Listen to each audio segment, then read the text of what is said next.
Lady Benoch's Words and Philosophy. Lady Elena Benoch, former master of the Valenwood Fighters Guild and head of the Emperor's personal guard in the Imperial City, has been leading a campaign to reacquaint the soldiers of Tamriel with the sword. I met with her on 3 different occasions for the purposes of this book. The first time was at her suite in the palace, on the balcony overlooking the gardens below. I was early for the interview, which had taken me nearly 6 months to arrange, but she gently chided me for not being even earlier. "I've had time to put up my defenses now," she said, her bright green eyes smiling. Lady Benoch is a Bosmer, a wood elf, and like her ancestors, took to the bow in her early years. She excelled at the sport, and by the age of 14 she had joined the hunting party of her tribe as a Jagdspur, a long-distance shooter. During the Black Year of 396, when the Parik tribe began their rampage through southeastern Valenwood with the aid of powers from the Somerset Isle, Lady Benoch fought the futile battle to keep her tribe's land. "I killed someone for the first time when I was 16, she says now. "I don't remember it very well. He or she was just a blur on the horizon where I aimed my bow.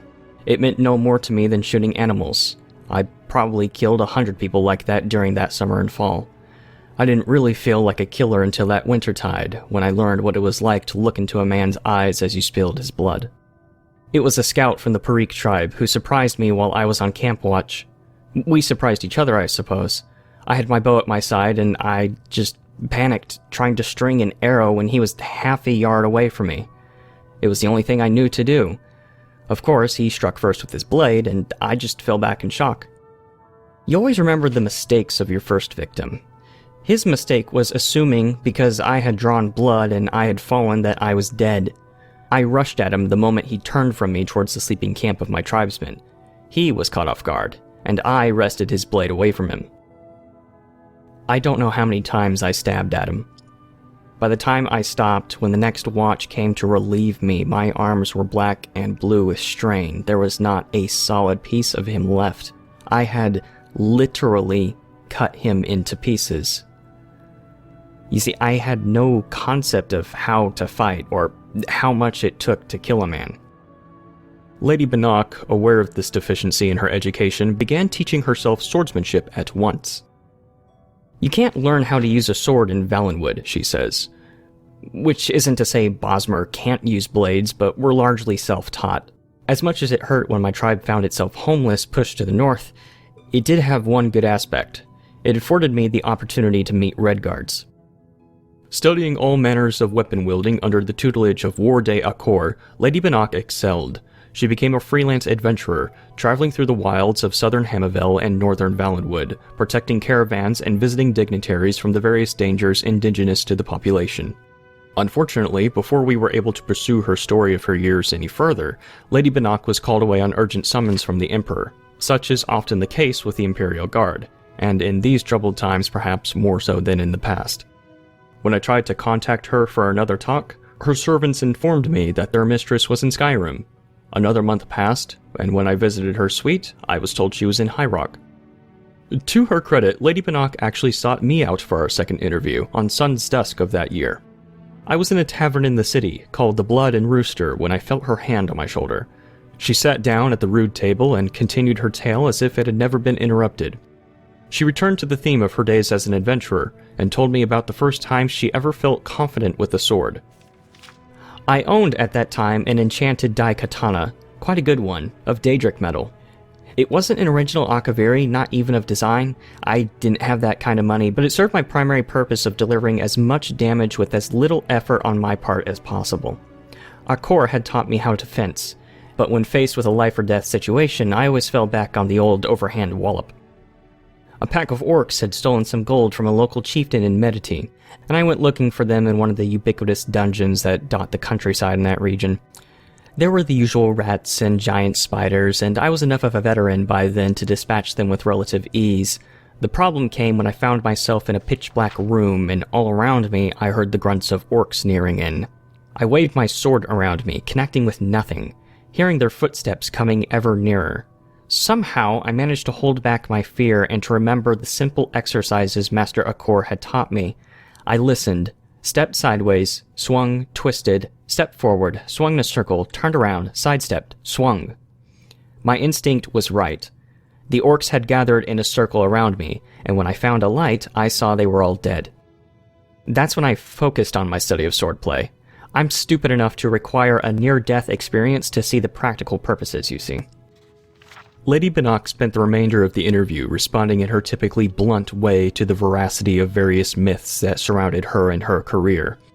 It was true that she had become the master of the Valenwood Fighters Guild after winning a duel with the former master, who was a stooge of the Imperial battle mage, the traitor Yeagar Tharn. It was not true that she was the one responsible for the Valenwood Guild's disintegration 2 years later. Actually, the membership in the Valenwood chapter was healthy, but in Tamriel overall, the mood was not conducive for the continued existence of a non-partisan organization of freelance warriors.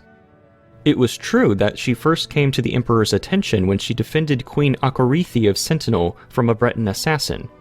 It was not true that the assassin was hired by someone in the High Court of Daggerfall. At least, she says wryly, that has never been proven. It was also true that she married her former servant, Erkin, after he had been in service for 11 years. No one knows how to keep my weaponry honed like he does, she says. It's a practical business. I either had to give him a raise or marry him.